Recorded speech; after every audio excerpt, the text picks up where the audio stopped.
Senhor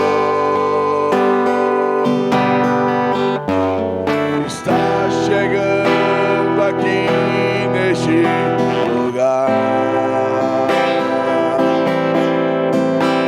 O povo acreditou, o povo profetizou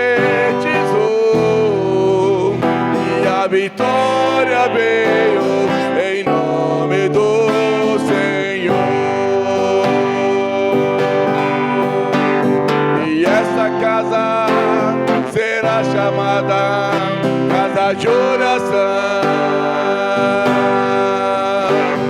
E essa casa será chamada casa de louvor.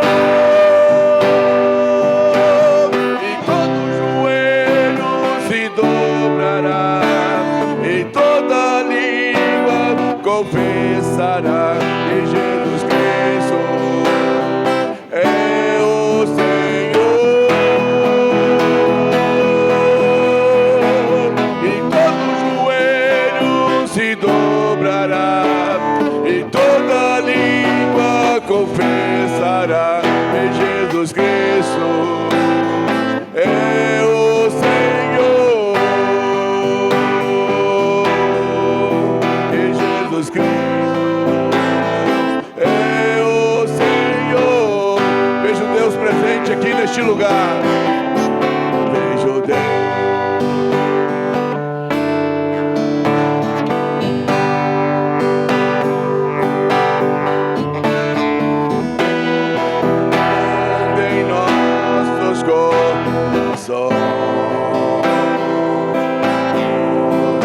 Não devemos nunca duvidar, mas podemos nele descansar, porque a vitória é nossa em nome do Senhor. E essa casa será chamada casa de oração. E essa casa será chamada casa de louvor.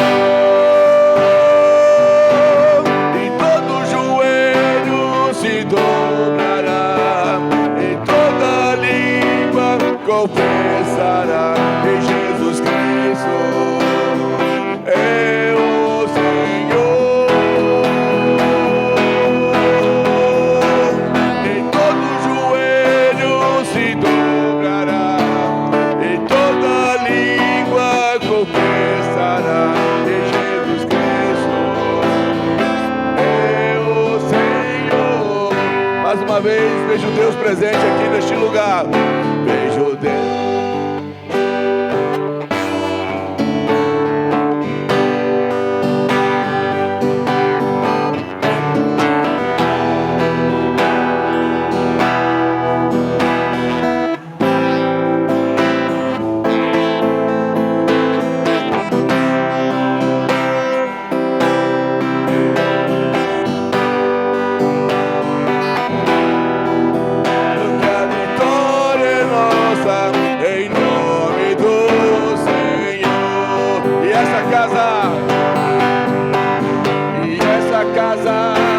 Será chamada casa de oração.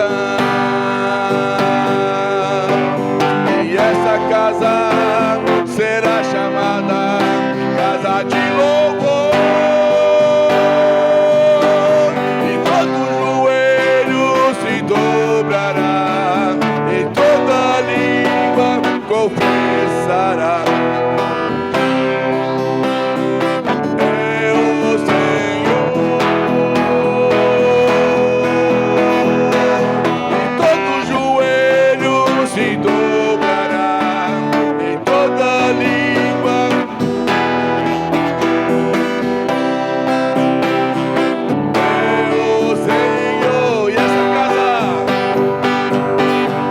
Essa casa será chamada casa de oração.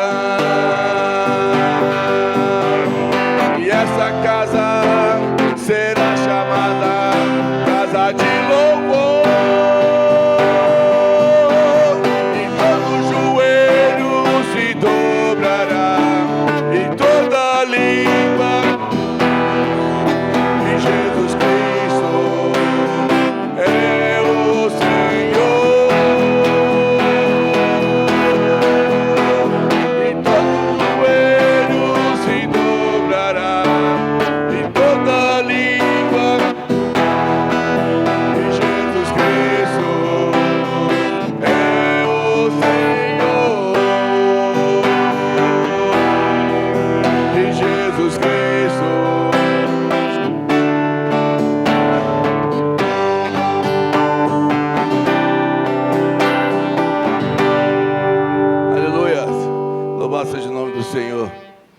bom que nós podemos declarar, através de louvor, vejo Deus presente aqui neste lugar. Amém?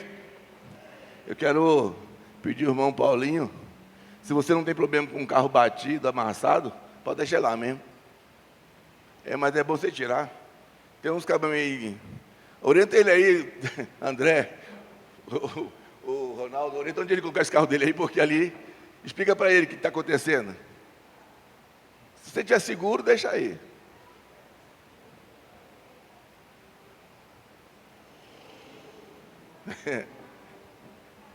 E esses carros assim grandes atraem carro todo quebrado para bater, né?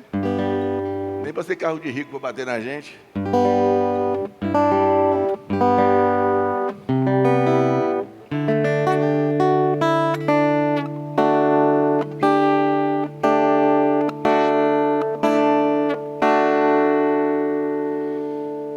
A vida nos proporciona momentos de tensões, momentos de apertos, né? Momentos de angústia. Mas a vida também nos tem proporcionado momentos de muita paz. E tudo isso, essa paz em meio a tantas angústias, ela é aquilo que nós entendemos que a Bíblia fala, né? É uma paz que o mundo não dá. É uma paz que excede o entendimento humano. É uma paz que não tem explicação lógica, não tem troca, não tem uma razão de ser do ponto de vista meramente material. É uma paz que vem do Senhor.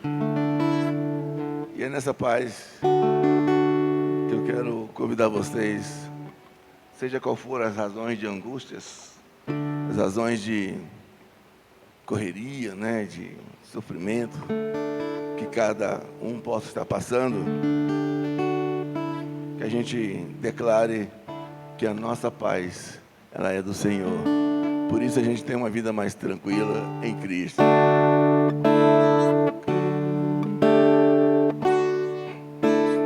Calmo, sereno e tranquilo,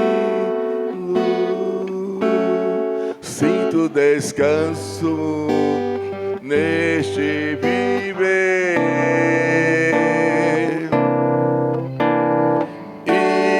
Isso deu um amigo que só por ele eu pude obter. Ele é Jesus, meu amigo,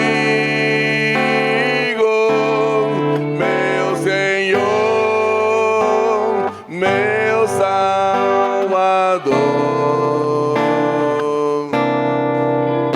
Só por ele ganhei a vida eterna com Deus, com Deus. Triste foi sua história, levando a cruz sem pecado algum. Só porque me amou, morreu por mim, não hesitou. Ele é Jesus, meu amigo, meu Senhor, meu Salvador.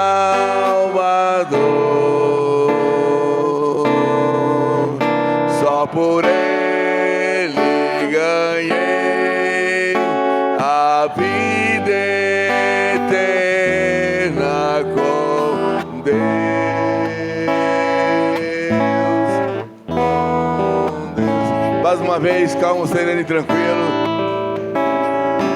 calmo, sereno e tranquilo. Sinto descanso neste viver.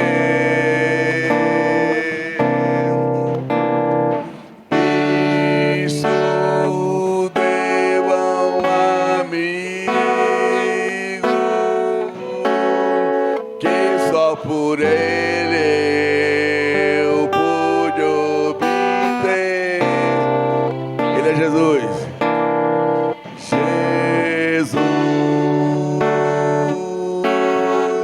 Meu amigo, meu Senhor, meu Salvador. Só por ele ganhei a vida eterna com Deus.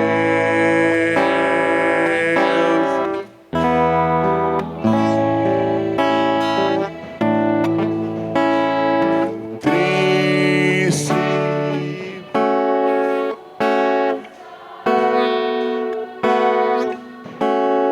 levando a cruz sem bem.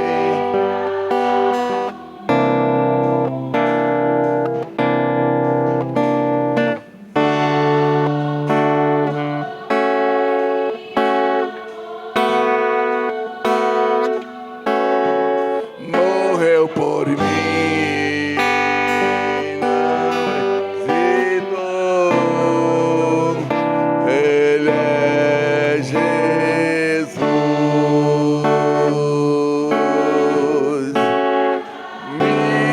amigo, meu Senhor, meu Salvador. Só por ele ganhei a vida eterna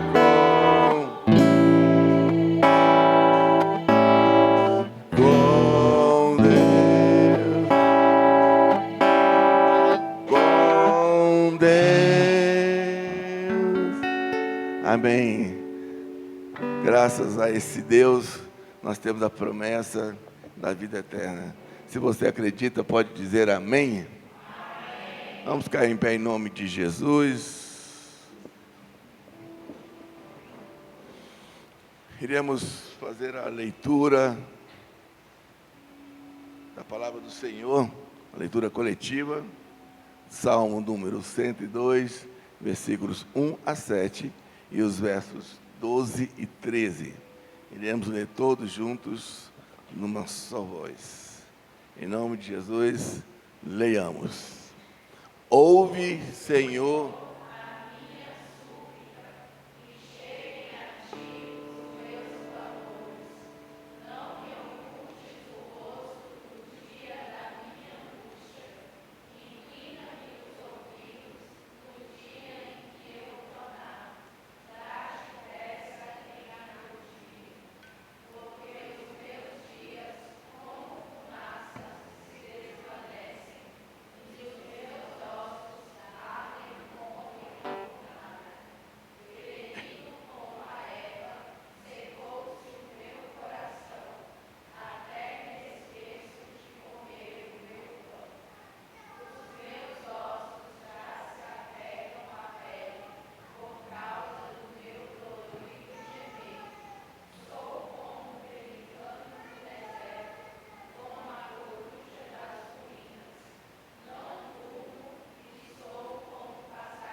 nós te damos graça, Senhor, por ter o privilégio de ouvir, Senhor, e ler salmos maravilhosos. Salmo, Senhor, que trata da tua grandeza, da tua benignidade, da tua bondade, mas também salmo, Senhor, que nos consola diante de nossas aflições, diante, Senhor, da dor, daquilo que muitas vezes nós não compreendemos, mas somos, Senhor, por vezes obrigados a passar por situações.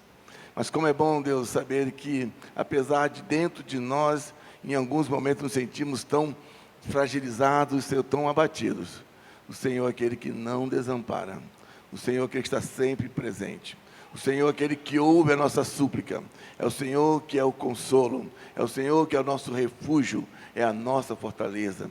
Pai, muito obrigado pelo privilégio de nós termos acesso a essa palavra tão graciosa, tão cheia de promessas, cheia de bênçãos. E obrigado, Senhor, por cada irmão que nesta noite se esforçou para estar aqui na tua igreja. Que a tua graça seja derramada copiosamente sobre cada um. E que haja, Senhor, avivamento, haja renovação, haja restauração e fortalecimento no teu Santo Espírito. Em nome de Jesus. Amém. Amém. Podem todos tomar assento.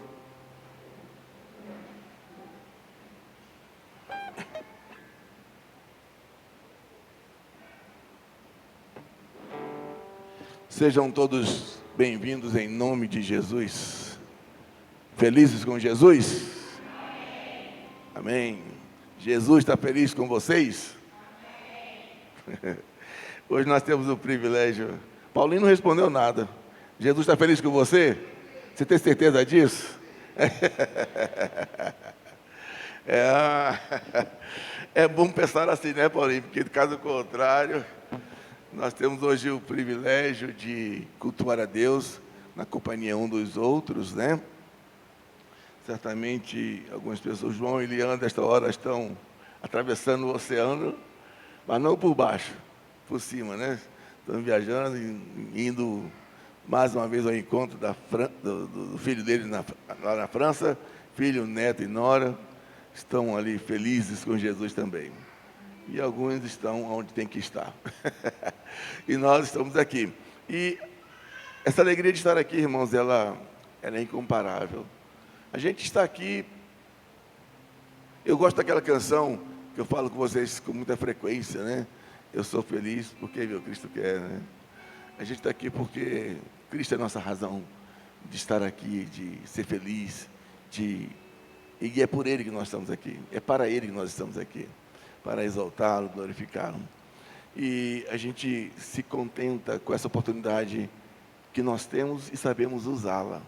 Quantos não sabem usar essa oportunidade, esse privilégio, se entregam à dor, ao desânimo, às frustrações, e não conseguimos, às vezes não conseguem estar juntos aqui, para, nessa condição de juntos, nos fortalecermos uns aos outros e lutarmos juntos. Mas a gente tem a alegria de estar aqui perto um do outro aqui nesta noite, e hoje nós temos o privilégio, depois de 75 anos, o Paulinho está conosco aqui hoje. Seja bem-vindo, Paulinho. O Paulinho, ele não ama a gente. Ele vem aqui porque nós o amamos. Ele fala que ama, mas não vem aqui, não conversa com a gente. Aparece de vez em quando. Mas a gente ama, né? A gente ama gente ruim, gente boa. E ele, cara, gente boa. Paulinho, seja bem-vindo em nome de Jesus. É uma alegria cultuar a Deus com a sua companhia, e em sua companhia. E mais tarde nós vamos ter o privilégio de ouvir Paulinho ministrando a palavra do Senhor. Eu falo para ele, mas ele não acredita. De todos os nossos convidados que vêm aqui, e é de verdade, para mim, o melhor é ele. Ele fica assim, todo orgulhoso que eu falo isso. Ele nem fica com orgulho, mas ele fala assim, não, pai, eu não sou não, mas é questão do coração mesmo, dos meus ouvidos ficam felizes em ouvir Paulinho. Então, hoje nós temos essa alegria de ouvi-lo aqui mais uma vez. Irmãos, nós vamos continuar. O que aconteceu aí? Tornozeleira, é?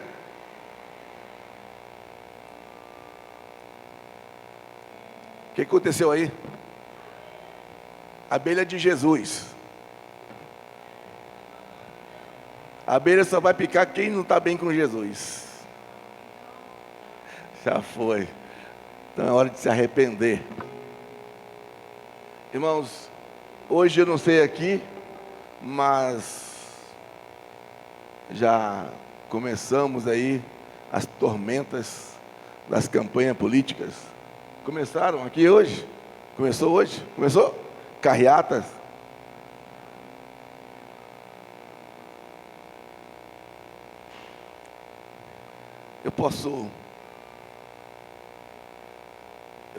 Eu não falo nada com vocês sobre política e vou continuar não falando, a não ser que peço minha opinião sobre isso. Mas eu quero deixar bem claro, irmão.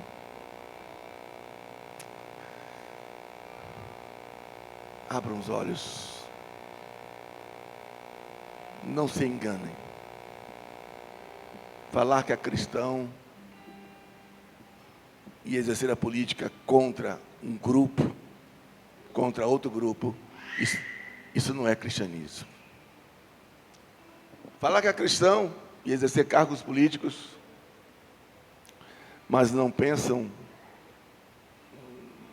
na honestidade do Evangelho, na humanização, cuidado. Só peço que vocês votem com muita orientação. E, como pastor dessa igreja, eu quero dizer uma coisa para vocês, irmãos. Se alguém diz para vocês que um dos lados é do diabo, é mentira para vocês. A direita é do diabo, a esquerda é do diabo. Isso é falácia. O que é do diabo é mentira, é o engano. O que é do diabo é a falsidade. Os políticos estão aí para fazer o papel deles, os papéis dele. E se quem você vai votar tem mostrado para você que ele pensa no amor, pensa no cuidado, na socialização, na igualdade, na liberdade, então vote com o coração. Não se iludam que quem frequenta a igreja é o político certo. Não é. O político certo é aquele que olha para a humanidade com o coração de Deus, que pensa em trazer propostas que gerem não polarização, que gerem não revolta, mas que gere harmonia, paz e crescimento. E a igreja está acima de tudo isso. A igreja, ela é do partido da verdade, do partido da igualdade. A igreja não é direita nem esquerda. Se algum dia alguém falar que crente não vota num ou no outro, essa pessoa não conhece nada de igreja, e muito menos de Deus. Mas o mundo é assim, né? Mas eu quero deixar para vocês bem claro, não tem candidatos do diabo. Tem candidatos falsos, mentirosos, e tem aqueles que tentam fazer alguma coisa. Então, olhe com o coração. Vote com o coração cristão, com a visão de igualdade, com a visão de bem-estar, e que assim seja eleito o próximo presidente. Amém? A gente tem vivido dias de tensões em todo o segmento da vida.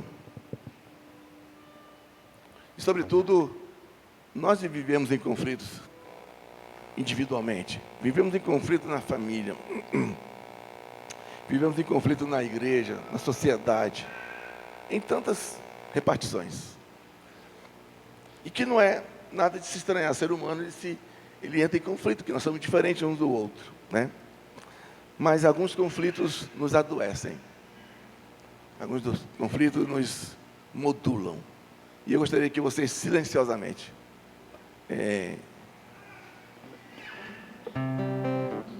visse um vídeo tão curto, que nós vamos passar agora. Preste bem atenção nesse vídeo. E, na sequência, nós iremos cantar uma música.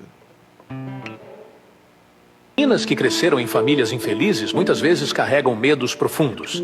Casar com alguém como o pai, viver como a mãe viveu, ou ter filhos que sofram como elas sofreram. Essas famílias não precisam ser pobres para serem disfuncionais. Geralmente, o problema está em um dos pais emocionalmente desequilibrado. São pessoas teimosas, com baixa inteligência emocional, extremamente egoístas e que acreditam sempre saber o que é melhor. Na psicologia, esse padrão é chamado de desregulação emocional. Pais, assim, ignoram os sentimentos dos outros, criticam mais do que apoiam, vivem irritados e tendem a descarregar frustrações do mundo exterior dentro de casa. Exigem obediência absoluta e se sentem ameaçados quando alguém discorda. Nessas casas, os familiares vivem tensos, pisando em ovos. As crianças crescem ansiosas, em constante sofrimento emocional, e sonham com o dia em que poderão fugir desse ambiente. Na vida adulta, é comum que essas pessoas desenvolvam isolamento emocional baseado em frustração. Sempre que tentaram buscar apoio, foram ignoradas. Não receberam acolhimento emocional nem ajuda concreta. Com o tempo, passaram a acreditar que não podem confiar em ninguém, só nelas mesmas. Isso favorece o desenvolvimento de apego evitativo, uma dificuldade em confiar e se vincular emocionalmente. Essas pessoas se tornam hipersensíveis e emocionalmente frágeis. A infância foi marcada por críticas, comparações e invalidação, o que destruiu a autoconfiança. Diante de qualquer dificuldade, ouvem uma voz interna que repete: "Você não é boa o bastante." Isso paralisa, enfraquece a motivação e alimenta ciclos de autossabotagem. O medo de errar as impede de tentar algo novo. São extremamente cautelosas e inseguras nos relacionamentos, vivendo com receio da reprovação dos outros. Para romper com esse ciclo, o primeiro passo é aprender a se amar. Trate a si mesma como alguém que merece carinho, proteção e cuidado. Pare de esperar que os outros deem o que você nunca teve. Ao cultivar amor próprio verdadeiro, você descobre que sempre haverá alguém que te ama de forma incondicional. Você mesma.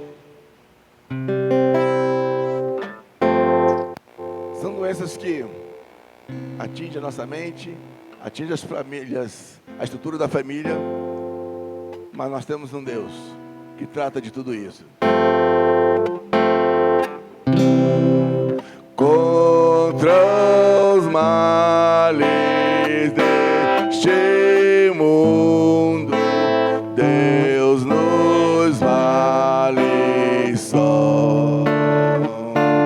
Não há mal que Deus não cure, pois de nós tem dó. Cristo cura sim. Cristo cura sim. Seu amor por nós é imenso. Ele cura sim.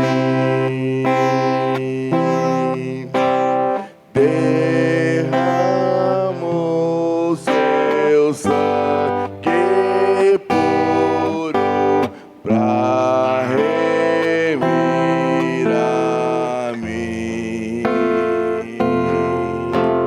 Quando ungido sou de azeite, sou curado enfim. Cristo cura, Cristo cura sim. Cristo cura sim. Seu amor por nós é imenso. Ele cura sim. Só nossa alma é bem segura, oculta em Jesus.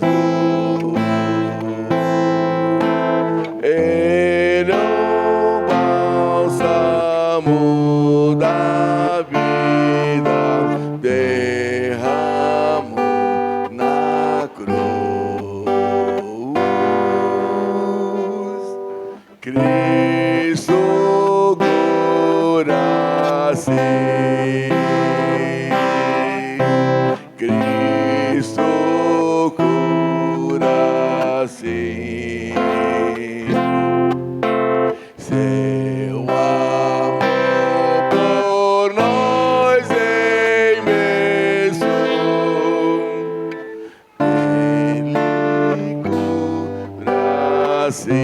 glória a Deus nas alturas.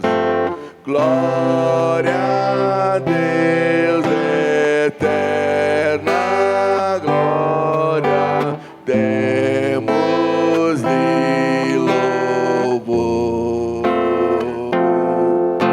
Glória, cante e hosanas, dai ao Redentor. Oh, Cristo cura-se, Cristo cura-se, seu amor por nós imenso, Ele cura-se.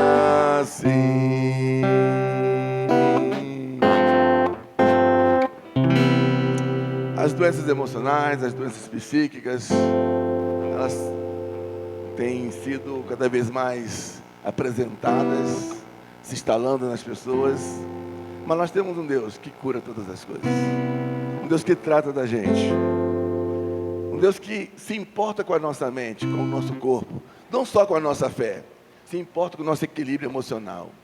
Há muita pressão emocional, há muito peso emocional nos dias que estamos vivendo. Ouçam, vejam mais esse vídeo, mais uma vez.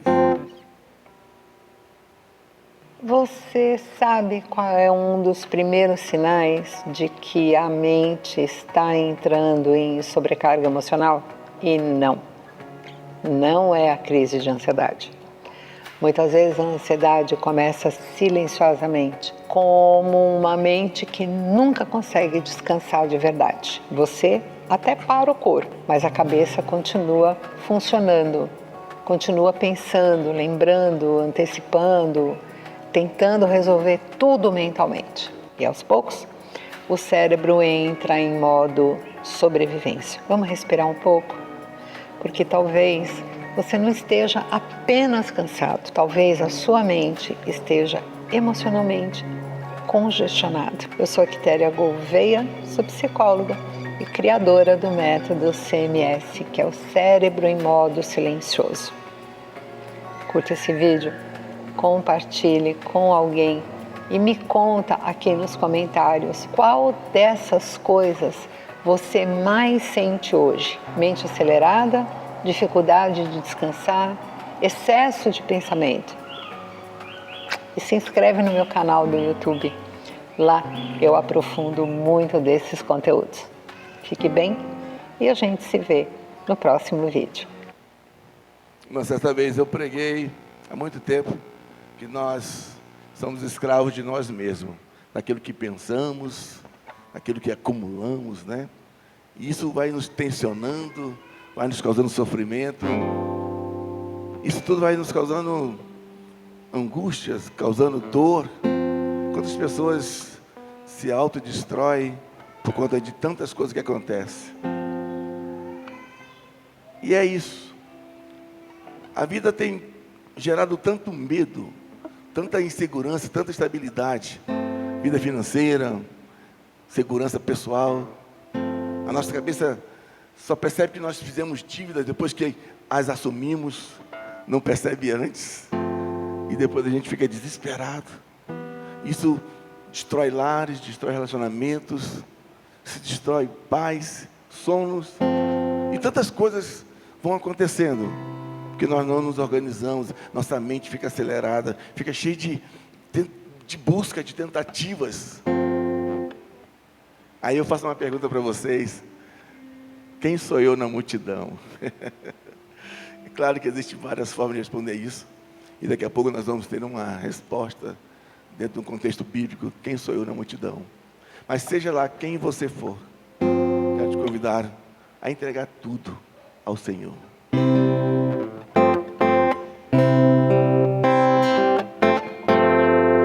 Tudo, ó Cristo, a ti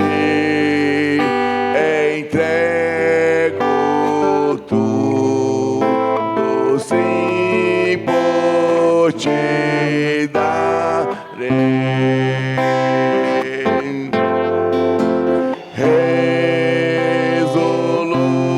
Resoluto, mas submisso sempre, sempre seguirei.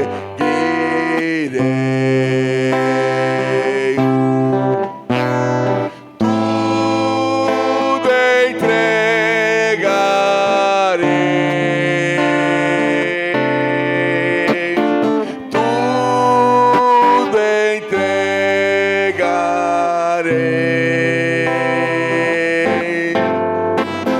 Sim, por ti, Jesus bendito, tudo deixarei. Tudo a Cristo eu te entrego, tudo a Cristo a ti entrego, corpo e alma, eis aqui.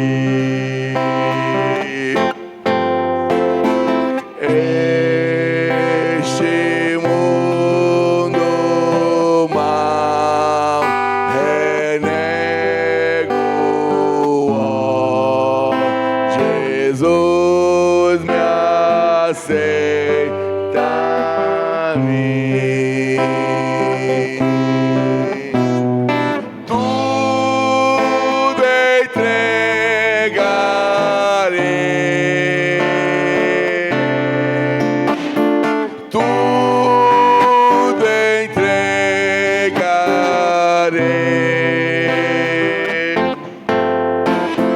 Sim, por ti, Jesus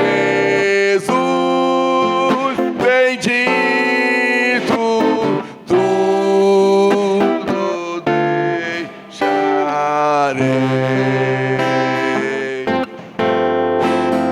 Tudo a Cristo a ti entrego, quero ser somente teu. Tão submisso à tua vontade, como os anjos lá no céu. Tudo entregarei, aleluia. Tudo entregarei, sim, por ti, Jesus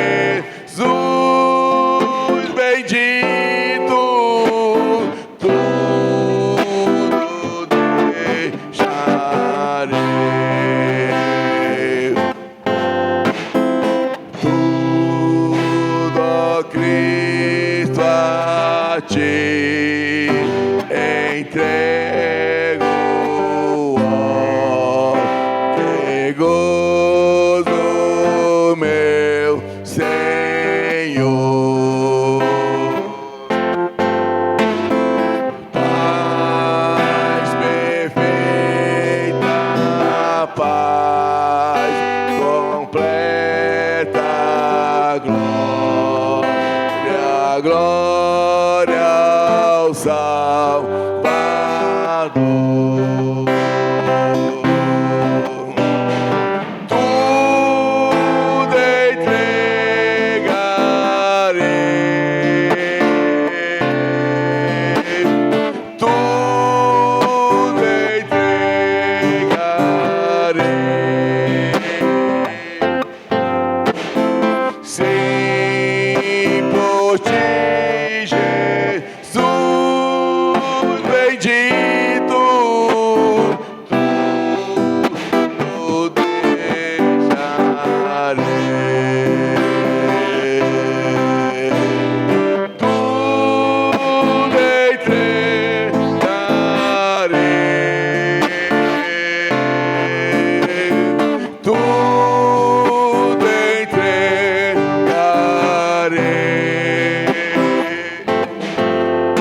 famílias deste Brasil, deste mundo, Senhor, em todos os países onde há vida, Deus. Vai de encontro às famílias, Pai, que estão sendo bombardeadas por tantas doenças, Senhor, urbanas, doenças psíquicas, doenças mentais, doenças físicas, doenças socioeconômicas. E isso, Pai, tem tirado a estrutura da família, Senhor. Tem tirado, Senhor, a base da família. Tem, Senhor, havido desarmonia, Deus, desarranjo. Uma família disfuncional, Senhor, onde há briga de poderes, de espaço, mas ninguém, Senhor, reconhece a realidade, Senhor, de um bom relacionamento. A violência, Senhor, a domínio, a opressão. Nós clamamos a Ti, Deus, que nós tenhamos uma vida de alegria, uma vida de paz, uma vida, Senhor, de compreender a Tua vontade, o Teu querer, de ver a Tua presença. Pai, o mundo está em perversão, mas a Tua palavra diz que nós estamos no mundo, mas não somos do mundo. E rogamos, Senhor Deus, que a Tua paz venha estar sobre nós. Cura, Senhor, cada família, cura cada irmão, cada irmã, cura, Senhor, cada membro.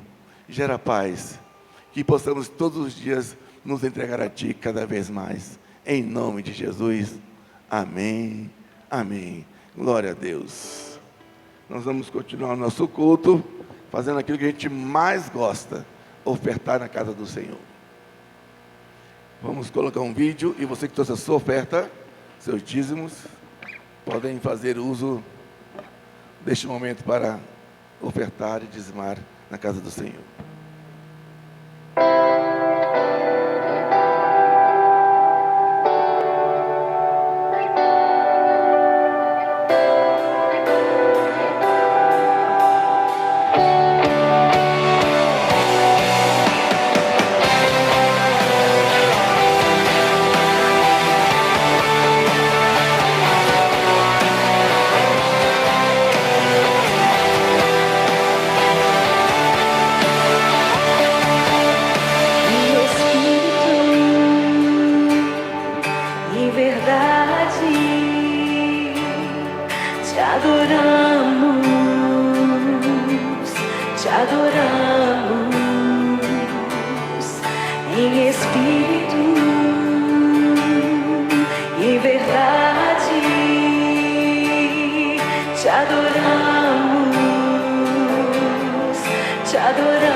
É assim que nós vivemos, Senhor, tendo prazer em estar na casa do Senhor e em comunhão com nossos irmãos. Obrigado, Deus, por esses valores aqui arrecadados, recebidos. Pai, que sejam valores abençoadores nesta obra e que sejam usados com muita responsabilidade. E que seja tudo para louvor do Teu nome. Que a Tua bênção, Senhor, seja sobre toda a face da terra, sobre todos os seres humanos, em nome de Jesus. Amém, amém. Crianças de até 12 anos podem permanecer na igreja. Lá também é a igreja, gente. Na salinha.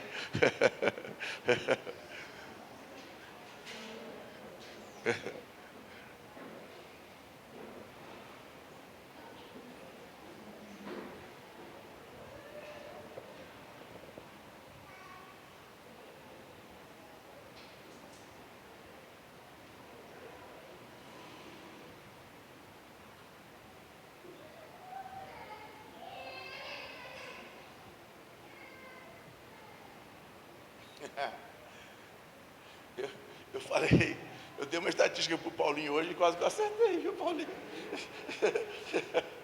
Eu só sei dos aparelhistas estão desligados.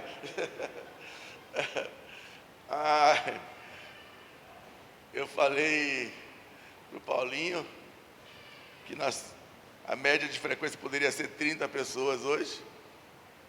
Dessa média sairiam as crianças e dos que ficariam 40%. Vou falar mais nada não. O Paulinho, vem à frente, Paulinho, em nome de Jesus.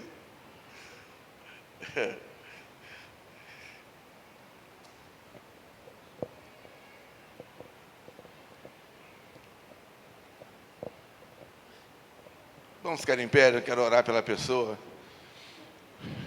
do irmão Paulinho, para ele exercer o direito de ministro do Evangelho aqui agora, nos trazendo um recado do Senhor. Mas antes, porém, quero entregar a sua camisa. Está aqui a camisa. Ele comprou, viu? Não é presente não. Isso aqui é uma prova de que ele não vem nem a camisa buscar. Mas, gente, não atribui isso ao pregador não, que ele é bom, tá? Esses atos dele aí, a gente sabe que é porque ele é muito amigo nosso, né? Então, se sente em casa, deixa a camisa dele em casa. Vamos orar por ele, porque é um prazer ouvir Paulinho. E com certeza, Paulinho não vai se importar com quantidade de gente, né, Paulinho? Você se importa que está presente aqui com a gente. Amém. Vamos orar. Pai, nós te louvamos, Senhor, por esse momento da ministração da palavra. E obrigado, Senhor, pela presença do nosso querido, amado irmão Paulinho. Senhor, como é bom tê-lo aqui conosco para compartilhar, Senhor, desse tempo de adoração, de comunhão. E também, Senhor, é um privilégio nosso ouvi-lo como aquele que vai nos ensinar através da pregação do Evangelho, da pregação da Tua Palavra. Senhor, que nossos corações estejam abertos para compreender a mensagem, para, Senhor, viver o ensinamento e para reproduzirmos, Senhor, tudo isso aonde nós estivermos. Que a Tua autoridade e unção esteja sobre o Paulinho neste momento, em nome de Jesus. Amém. Amém.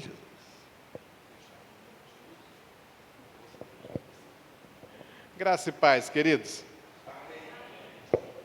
Uma alegria, um privilégio, uma honra estar aqui com os irmãos. Dão licença, só para eu abrir aqui. Antigamente, eu até conseguia memorizar o que eu ia falar. Com o passar do tempo, eu fui esquecendo não só do que eu ia falar, mas de onde eu tinha de estar, enfim.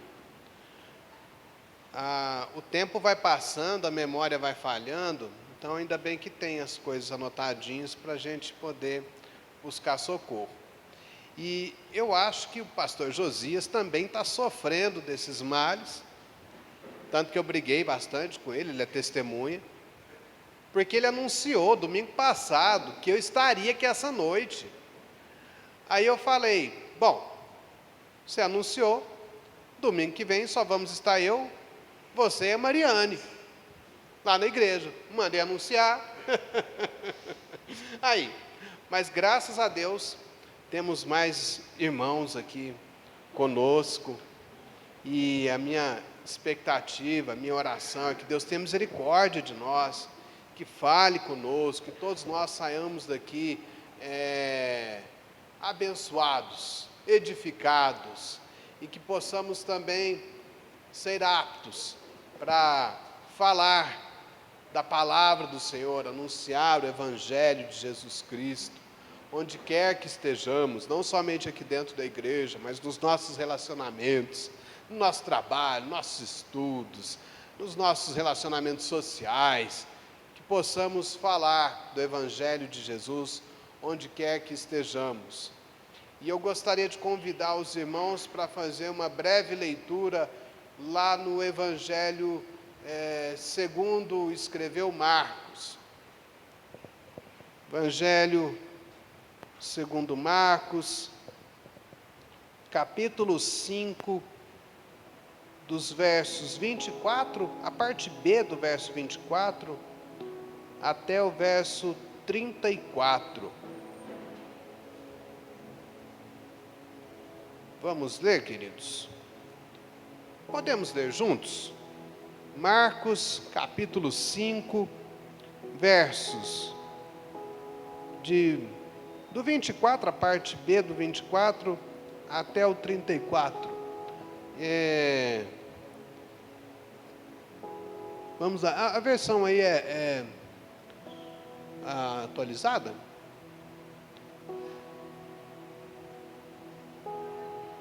Ou é a corrigida? Se for a corrigida, eu acho que é melhor eu ler junto ali. Vamos ler juntos? E foi com ele e seguia-o uma grande multidão que o apertava.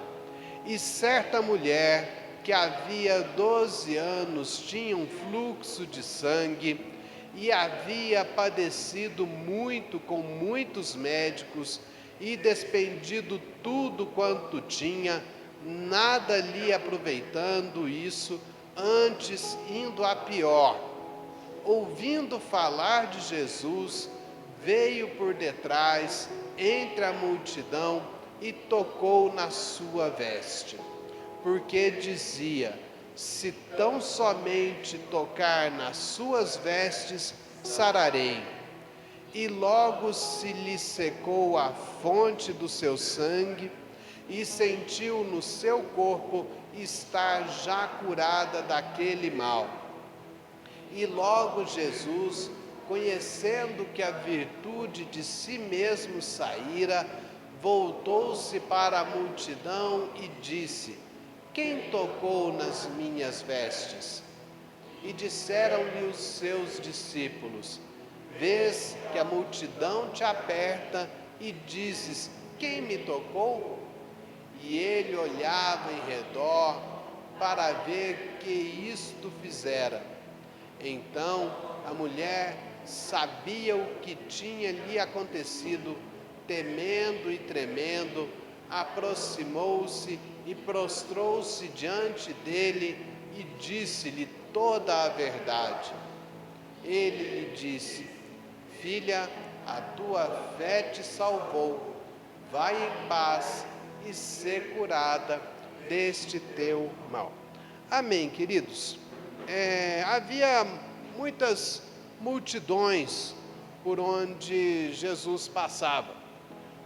A fama de Jesus logo correu, ele alimentou pessoas com apenas 5 pães e 2 peixinhos, ele curou muitas pessoas que vinham ao seu encontro, ele trazia ensinamentos que nenhuma outra pessoa havia falado até então, ele traduzia de maneira que as pessoas entendiam o que os profetas já haviam proclamado lá atrás, ele fazia com que a religiosidade dos fariseus, que era muito exclusiva, parecesse muito mais inclusiva, e isso fazia com que as pessoas fossem atrás do Senhor.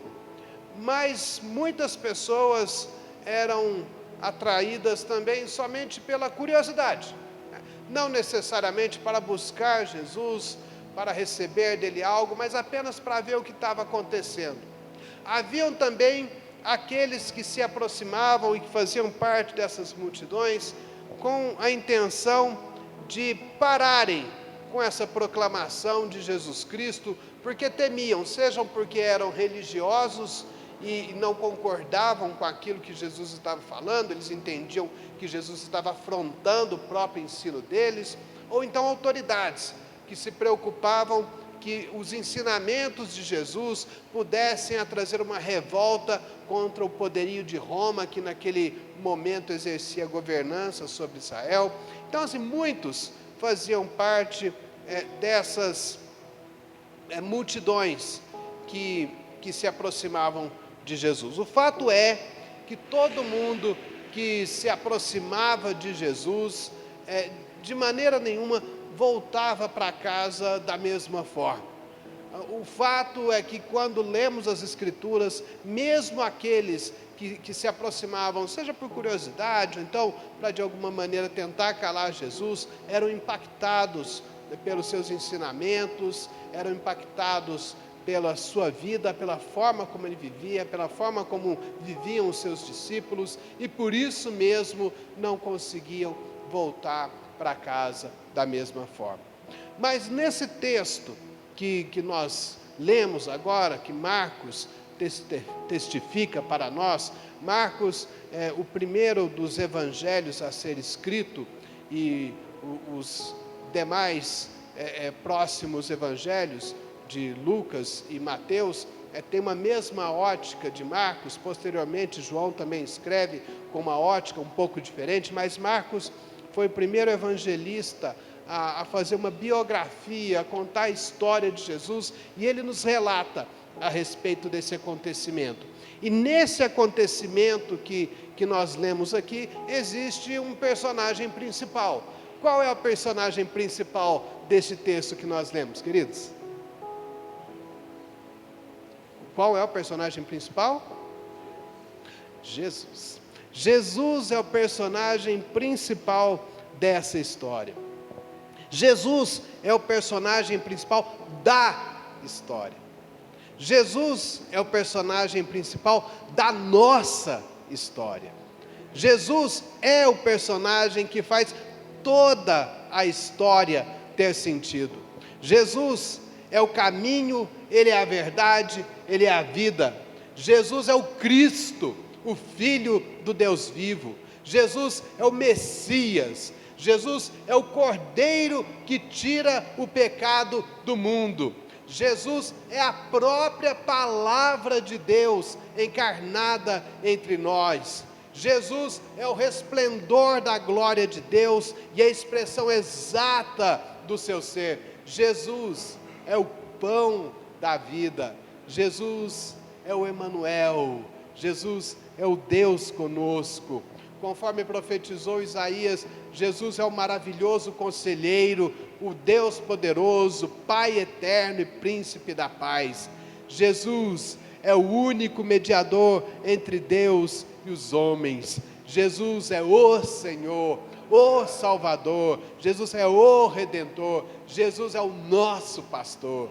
Jesus é o grande eu sou. Jesus é o personagem principal de toda a história do mundo. Sem Jesus, as multidões não seguiriam até Ele. Sem Jesus, as multidões não se aglomerariam. Sem Jesus, os milagres não teriam acontecido. Sem Jesus, o ensinamento não teria chegado até nós. Sem Jesus, toda a Escritura não faria sentido, porque o próprio Senhor é quem cumpriu essa Escritura. Sem Jesus, nós não estaríamos aqui. Sem Jesus, nós não teríamos salvação. Nós não teríamos por que nos reunirmos e nem buscarmos ter relacionamento com Deus. Foi Jesus quem propiciou a nós, pecadores. Aí o pastor vira e pergunta: felizes com Jesus? O que vocês respondem?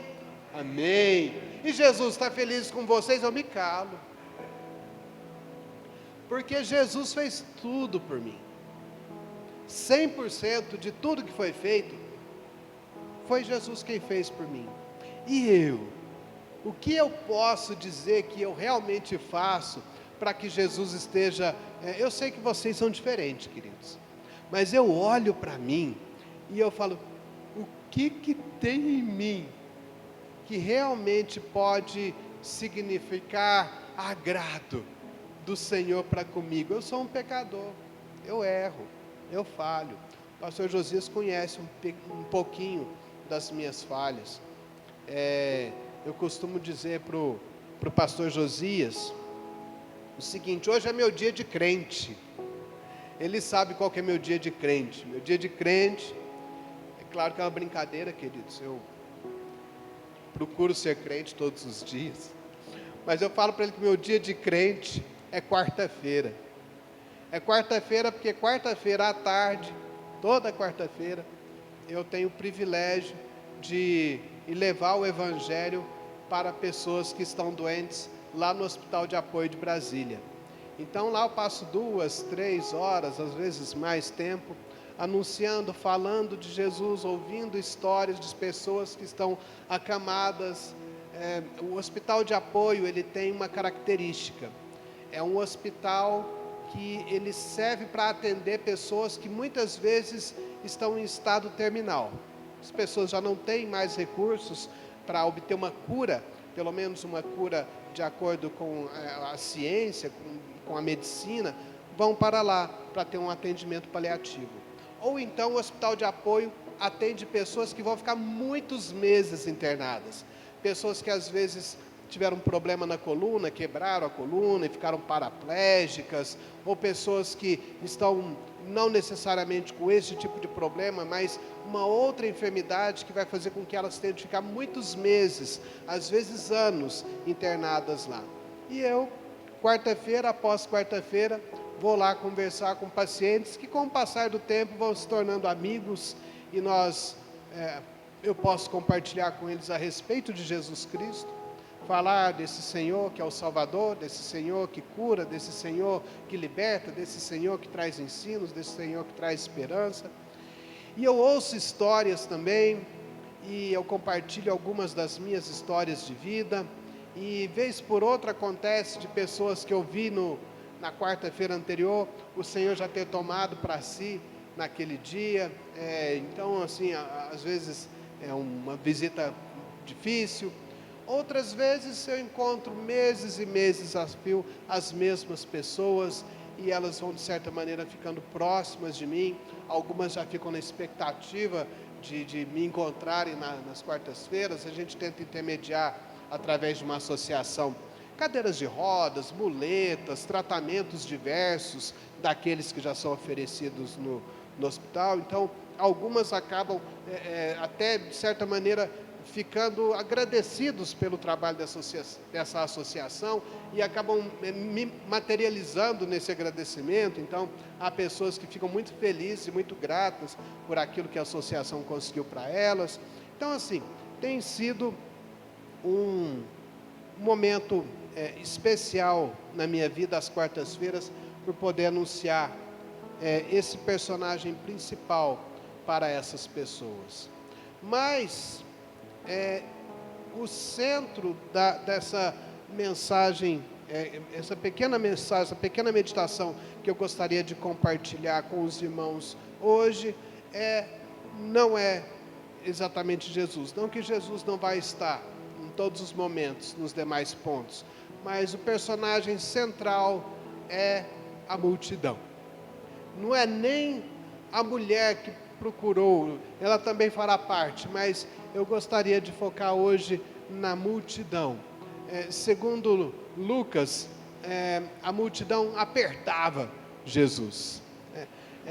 A multidão não permitia que as pessoas conseguissem se aproximar com facilidade de Jesus. E eu gostaria de focar na multidão hoje, para que, quem sabe, a gente possa descobrir quem sou eu na multidão. E talvez de vez em quando eu peça licença para falar na primeira pessoa, queridos, em alguns dos pontos dessa breve meditação. Quem sou eu na multidão? Se algum dos irmãos puder trazer um copinho de água para mim, eu agradeço, que a minha garganta já está ficando bem seca. Provavelmente lá no final vocês não vão estar conseguindo me entender mais, então se puder trazer uma aguinha. Normalmente eu trago a minha garrafinha, hoje eu me esqueci, mas eu agradeceria um copinho de água. Mas vamos lá. Quem sou eu na multidão? A multidão seguia Jesus, comprimindo, apertando a Jesus. E quem é que estava nessa multidão? Eu separei em 4 pontos aqui as pessoas que estavam nessa multidão. O primeiro grupo que eu destaco, que estava nessa multidão, nas multidões, de um modo geral, que seguiam Jesus Cristo, eram os discípulos. Os discípulos estavam sempre com Jesus. Os discípulos recebiam o ensinamento de Jesus, aprendiam de Jesus, muitos deles já haviam sido curados por Jesus, presenciaram outros tantos sinais de Jesus, e a mensagem de Jesus fazia sentido para eles. E o que significa discípulo? A gente fala muito essa palavra, né? O que significa discípulo? O que quer dizer ser um discípulo? Obrigado, querido. O que quer dizer ser um discípulo, queridos? Discípulo. Tão somente, simplesmente significa um aprendiz, um aluno, um imitador do mestre. Então, os discípulos de Jesus estavam ali porque eles eram os seus alunos, aqueles que estavam aprendendo com Jesus, aqueles que queriam ser os imitadores de Jesus. Esses eram os discípulos de Jesus. Ser discípulo de Jesus, então, é isso, é ser um aprendiz e um imitador de Jesus. Então, queridos, quem sou eu na multidão? Eu entendo que eu deva ser esse discípulo. Eu creio que nós, que aqui estamos nessa noite, todos nós que um dia recebemos a palavra do Senhor, devemos ser discípulos, aprendizes de Jesus, imitadores de Jesus. Há um livro antigo que diz, em seus passos, o que faria Jesus? E será que nós temos sido discípulos de Jesus a contento? Será que Jesus está feliz conosco? Como perguntou o pastor José, será que nós temos conseguido, na nossa vida, imitar Jesus em todas as situações? E o que então é, pegando por base a vida de Jesus, o que é ser discípulo de Jesus? É viver o amor inclusivo de Jesus. Havia um contraste muito grande de Jesus como mestre para os demais mestres daquela época. Os demais mestres daquele período em que Jesus viveu ali na Galileia, ali em Israel, eles mostravam que as pessoas tinham de seguir a lei. E a lei ela era complicada de se seguir, porque elas tinham muitos pormenores, e basicamente os principais mestres, que eram os fariseus, eles tentavam dificultar ainda mais e mostrar que eles eram pessoas especiais, porque conseguiam seguir a lei do Senhor, a lei mosaica, aquilo que havia sido trazido pelos profetas. Jesus vem com uma proposta diferente. Jesus vem dizendo que Ele é a própria palavra do Senhor encarnada, e que basicamente Ele estava ali para mostrar como era cumprir aquela lei que havia sido proferida por Moisés, pelos profetas, por tantos outros que já haviam passado por aquelas terras, só que na prática. E Jesus mostrou que na prática, o que a lei do Senhor prescrevia e esperava das pessoas é que elas amassem. Que elas amassem o próximo, que elas amassem a Deus. E amar a Deus e amar ao próximo é muito mais do que seguir uma série de regras pormenorizadas durante muitos séculos. Amar a Deus é principalmente viver de maneira com que eu faça tudo para a honra e glória de Deus. E amar ao próximo é muito mais do que dizer: Pastor Josias, eu te amo. Eu tenho facilidade de falar para o pastor Josias que eu amo, porque eu amo de paixão mesmo, pastor Josias, assim como os demais irmãos, mas eu tenho um relacionamento muito próximo, ainda que à distância. Hoje em dia a gente tem essas possibilidades, relacionamento próximo à distância, com o pastor Josias. Mas quando Jesus vem falando de amor, Ele fala que é muito mais do que palavra. Amar o próximo é se fazer presente na vida do próximo. E qual é o meu próximo? O meu próximo é exatamente aquele que está com necessidade. É aquele que muitas vezes é rejeitado pela sociedade. É aquele que é chamado de não povo. É aquele que é marginalizado. Esse é o meu próximo. É esse que eu tenho que amar. O povo de Israel tinha uma facilidade muito grande de marginalizar algumas pessoas, porque eles se achavam especiais, porque eles se achavam acima de outros. Era assim que eles entendiam os profetas, que os profetas saíram de Israel, porque Israel estava acima. E Jesus vem mostrando que não, que eles não tinham nada demais por serem filhos de Abraão, que até de pedras ele podia pedir a Deus e essas pedras se tornarem filhos de Abraão, que na verdade a família e o próximo são aqueles que têm necessidade. Então nós, como discípulos de Jesus, se quisermos verdadeiramente sermos imitadores do Senhor, devemos ser os acolhedores daqueles que têm mais necessidade, daqueles que muitas vezes são inclusive marginalizados. E ser discípulo é ser um anunciador dos ensinamentos de Jesus. Onde que eu anuncio os ensinamentos de Jesus? Aqui na igreja.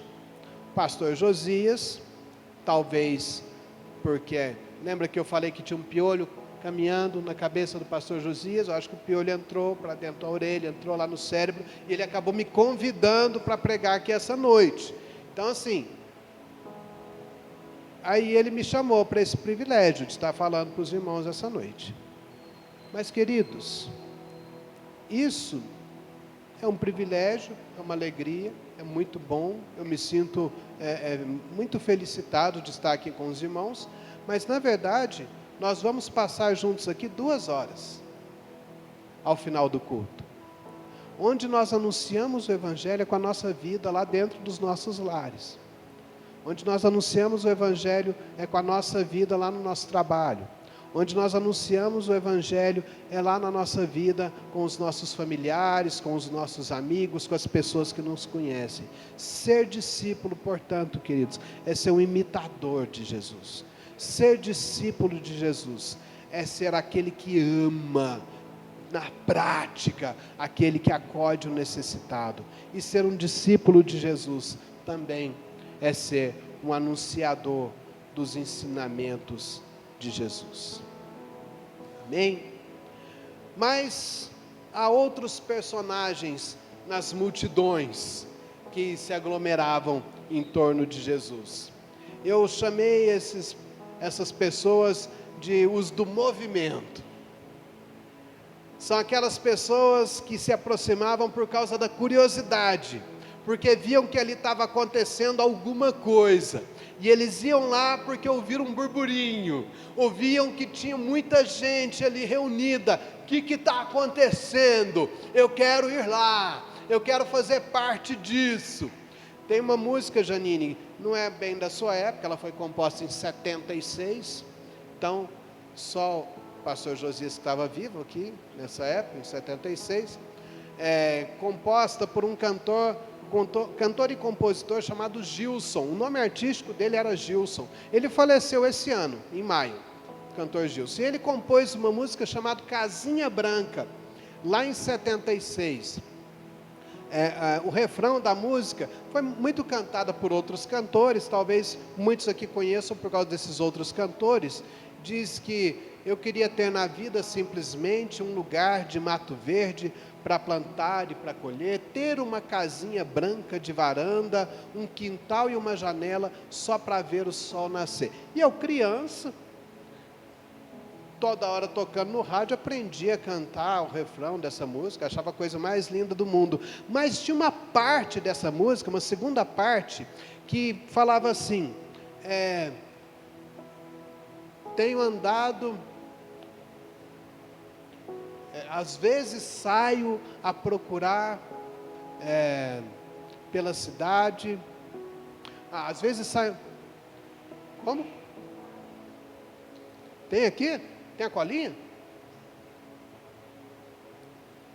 Olha, tem a colinha. Às vezes saio a caminhar pela cidade, à procura de amizades, vou seguindo a multidão. Às vezes saio a caminhar pela cidade, à procura de amizades, vou seguindo a multidão. Queridos, e essa música me chamou muita atenção quando eu preparava essa mensagem, exatamente por causa dessa frase. Quantas vezes as pessoas vão seguindo a multidão? Eu falo por mim. Quantas vezes, teve uma vez que eu estava indo para Monte Santo, e eu estava passando em Itamugi, que é a região metropolitana de Monte Santo, é uma cidade anterior a Monte Santo. Monte Santo é uma cidade muito grande, de 20 mil habitantes, então tem região metropolitana e tudo. E quando a gente estava entrando nessa cidade, tinha uma multidão, pessoal indo para algum lugar, a gente parou o carro, vamos lá também. Deve ter alguma coisa muito legal acontecendo. A gente parou o carro e foi seguindo a multidão. E aí a gente perguntou para alguém: o que é que está acontecendo? Para onde vocês vão? Aí alguém falou: é uma briga. Como é que é? Não, a gente está descendo para ver a briga. Eu falei, Aí a gente voltou para o carro e seguiu o nosso caminho. Seguir a multidão nem sempre é uma coisa boa. Nesse caso era. Muitos ali estavam por causa do movimento, para ver o que estava acontecendo, e acabavam encontrando com Jesus Cristo. Queridos, muitas pessoas que ouviam falar de Jesus, se aproximavam simplesmente pela curiosidade, ou então para pertencer a um determinado grupo. E às vezes isso pode acontecer conosco, e eu volto a falar de mim na primeira pessoa. Quantas vezes eu já fui para a igreja, já me inscrevi para alguma coisa, já me prontifiquei para estar em algum lugar, para falar de Jesus, para ouvir de Jesus, mas muito mais pelo movimento. Queridos, mesmo nesses casos, nós somos edificados, mesmo quando a gente simplesmente quer pertencer ao grupo, fazer simplesmente parte da igreja, porque os nossos pais lá já estavam, porque um amigo nos chamou. Até para essas pessoas, que muitas vezes vão por causa do movimento, isso pode ser uma bênção nas nossas vidas, porque quando nós nos aproximamos do Senhor, a palavra do Senhor diz que Deus não faz acepção de pessoas. Então, seja qual for a minha motivação, se eu me achego próximo do Senhor, se eu me achego próximo de pessoas que estão anunciando o Evangelho, de pessoas que estão louvando, de pessoas que estão orando, ali eu também serei edificado. E a gente tem de tomar um pouco de cuidado com esse movimento. E um dos cuidados que nós temos de tomar por causa do movimento é aquilo que muitos chamam de efeito manada. O pastor Josias, agora no início, falava a respeito do momento político que nós estamos vivendo. Um momento político que muitos estão chamando de polarizado, né? Porque há dois extremos, dois polos brigando, um falando mal do outro. Enfim, você precisa se posicionar de um lado ou de outro, não tem meio termo, ou você é meu amigo, ou você é meu inimigo. E queridos, nós cristãos, nós crentes, nós evangélicos, temos sido puxados por esses movimentos políticos.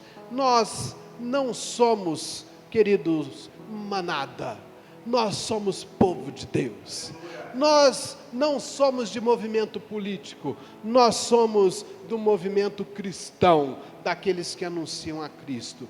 E um candidato ou outro pode até dizer que ele é de Deus, e que ele fala em nome de Deus, e em nome dos evangélicos, ou no nome dos católicos, ou no nome que ele quiser. Ele não fala no meu nome.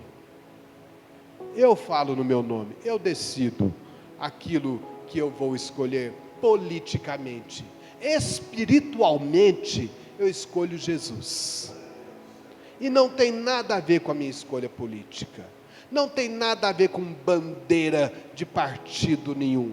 A minha escolha é de Jesus para a minha vida. É de ser discípulo de Jesus.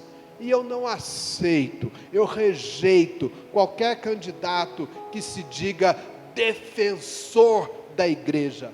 Meu defensor da igreja é Jesus Cristo, o fundador da igreja, o mantenedor da igreja. Nós não temos conluio com homens, o nosso envolvimento é com Jesus Cristo. Por isso, quando um candidato se apresenta para mim dizendo: eu sou candidato a deputado ou qualquer outro cargo, em nome de Deus, para defender os princípios de Deus, esse candidato perdeu meu voto. Eu não estou votando em ninguém para ser meu representante espiritual. Eu estou escolhendo aquele que eu acho que vai ser o melhor para a minha cidade, para o meu estado, para o meu país, aquele que eu acho que vai legislar melhor, aquele que vai ter um acolhimento para principalmente quem precisa mais. Eu não tenho candidatos espirituais, porque eles simplesmente, como o pastor Josias já disse, não existem. Nós não somos manada, e nós temos de tomar cuidado para não sermos tratados assim. Nós somos do movimento de Jesus, não do movimento político. Mas outros personagens, queridos, que se aproximavam nessas multidões, eram os críticos. Eram os críticos e os inimigos do Evangelho. Era muito comum. Pessoas que se infiltravam no meio da multidão. A palavra do Senhor diz, muitos dos evangelistas repetiram essa frase várias vezes, para tentar apanhar Jesus em alguma palavra, em algum ensinamento que fosse contrário aos decretos do governo, ou então contrário àquilo que os fariseus, que os religiosos, ou então os saduceus ensinavam nas sinagogas, para terem com que acusarem Jesus. Na prática, eles não estavam ali interessados em aprender, eles não estavam interessados em fazer parte daquele movimento, eles estavam ali para criticar e para de alguma maneira deturpar os próprios ensinamentos de Jesus. Eles não tinham interesse de fazer parte, eles só estavam ali como infiltrados para pegar Jesus de alguma forma, para pararem os ensinamentos do Senhor. E esses críticos muitas vezes criticavam Jesus por atitudes que ele fazia. Por exemplo, Jesus curou num sábado. Isso, para a lei dos fariseus, dos saduceus, enfim, dos religiosos da época, era um crime. Que é isso? A gente não pode fazer esse tipo de atitude no sábado. Isso era um motivo para eles, de alguma forma, acusarem Jesus. Haviam outras situações em que eles acusavam os discípulos de Jesus de não se purificarem para as alimentações. Enfim, eles ficavam tentando pegar nessas pequenas coisas motivos de acusação. E nós, queridos, eu acabei de falar aqui de como, infelizmente, a igreja tem sido cooptada, puxada para esse movimento político, e aí eu vou falar a primeira pessoa novamente. Por conta, nesses últimos anos, de muitas coisas que aconteceram e ainda acontecem no meio das igrejas, quantas vezes eu mesmo me vi como um crítico e às vezes até um inimigo do Evangelho. Não um inimigo e um crítico do Evangelho de Jesus Cristo, mas um crítico e um inimigo daquilo que muitas vezes era falado até nos púlpitos, ou então em ensinos, ou então aquilo que era trazido para a igreja como sendo um caminho e uma única alternativa para as igrejas evangélicas. E muitas vezes eu me afastei um pouco de estar envolvido em alguns assuntos de algumas igrejas, porque eu achava que eu não fazia parte daquilo. Esse povo não está me representando. Não, isso aí eu não aceito como sendo a igreja. Queridos, hoje, fazendo uma autorreflexão, eu vejo que a gente não deve se ausentar, muito pelo contrário. Quando há algo que a gente entende ser contrário aos próprios ensinamentos do Senhor acontecendo dentro da igreja, é ali que a gente deve estar, exatamente para chamar a atenção para aquilo que está tentando puxar a igreja para fora do centro da cruz de Jesus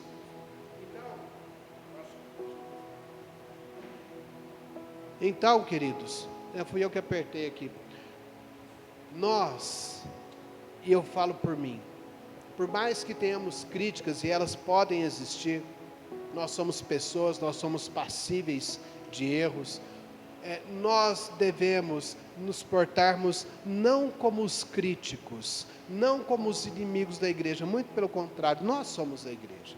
E se de alguma forma a gente acha que a igreja está sendo tratada de uma maneira equivocada, às vezes até pelos líderes, somos nós que devemos estar ali dizendo: opa, espera aí, o Evangelho de Cristo é esse aqui, e não esse que está sendo anunciado. O Evangelho de Cristo não foi vendido para a política. O Evangelho de Cristo não foi puxado agora para o centro de interesses econômicos. O Evangelho de Cristo é o Evangelho do amor. E é ali que nós precisamos estar. É ali que nós precisamos fazer diferença. Então, queridos, eu falei até agora de 3 personagens da multidão. Primeiro, os discípulos que devem ser os aprendizes e imitadores de Jesus. Eu falei das pessoas do movimento, que é aqueles que muitas vezes simplesmente se aproximam por causa do que está acontecendo. E agora eu falei dos críticos e muitas vezes inimigos do Evangelho que se infiltram nas multidões, às vezes tentando inclusive atrapalhar o próprio anúncio do Evangelho. Mas agora, por fim e finalmente, eu quero entrar nos personagens da multidão que abarcam inclusive esta mulher que nós lemos a respeito dela, os necessitados. Então eu falei dos discípulos, dos do movimento, dos críticos, e agora eu vou falar dos necessitados. Queridos, a personagem desse texto que nós lemos, a personagem que procurou se aproximar de Jesus Cristo e tocar nas suas vestes, eu fui convidado pelo pastor Josias para trazer essa meditação tão simples nessa noite. E na semana que ele me convidou, a Heloísa havia... A pessoa está empolgada lá fora com o som dela. A Heloísa havia comprado um quadro pela internet, e esse quadro chegou bem na semana que o pastor Josias me convidou.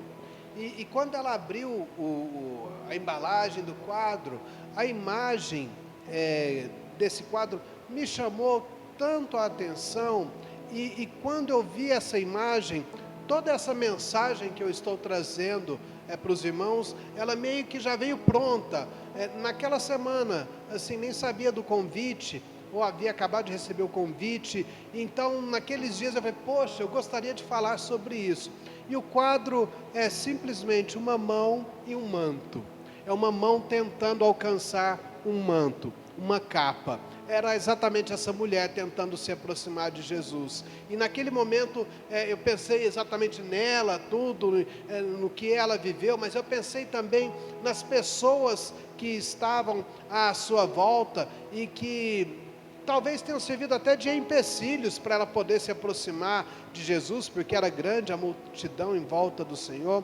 E essa mulher era uma mulher doente e que queria muito e precisava muito e tinha muita esperança de ficar livre da sua doença. A sua doença, para a sociedade da época, a tornava impura. Ela sequer poderia ter relacionamentos sociais, porque uma pessoa que estava sangrando para aquela comunidade, para aquela cultura, ela era rejeitada. Haviam interpretações dos mandamentos que diziam que as pessoas não poderiam ter